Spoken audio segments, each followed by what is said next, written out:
ആയിക്കോട്ടെ അമ്മേന്നൊരു കിടുക്കാച്ചി റേഡിയോളെ. അപ്പൊ ഞാൻ പറഞ്ഞല്ലോ പരീക്ഷ നടന്നുകൊണ്ടിരിക്കുകയാണെന്ന് ഞാനിങ്ങനെ പറഞ്ഞല്ലോ.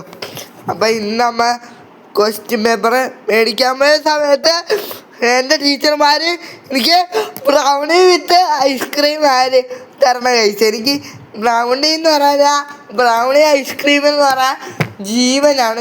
ഞാൻ അത് കിട്ടി കഴിക്കും. എത്ര പ്ലേറ്റ് കിട്ടിയാലും ഞാൻ അത് കഴിക്കും.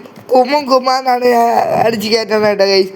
അപ്പം എൻ്റെ അമ്മയ്ക്ക് അത് കണ്ടപ്പോൾ ഒരു കൗതുക കാഴ്ച പോലെ തോന്നിയിട്ട് അമ്മ റെഡിയാക്കി. അപ്പം നമ്മളത് കഴിഞ്ഞിട്ടാണ് അതൊരു വണ്ടർഫുൾ നിമിഷമായിരുന്നു. എൻ്റെ ടീച്ചർമാരെ എനിക്ക് വാരി തരണം ഞാൻ വിചാരിച്ചില്ല, ലൈഫിൽ പോലും വിചാരിച്ചില്ല എൻ്റെ ടീച്ചർമാർ വാരി തരുന്നത്. ടീച്ചർമാർ അമ്മേനെ വെയിറ്റ് ചെയ്തുകൊണ്ടിരിക്കുന്ന സമയത്ത് എനിക്ക് ബ്രൗണി വിത്ത് ഐസ്ക്രീം സ്കൂളിൽ എന്തോ ഒരു പരിപാടി ഉണ്ടായിരുന്നു. അതുകൊണ്ട് അവിടുത്തെ എന്തോ ഒരു പരിപാടിക്ക്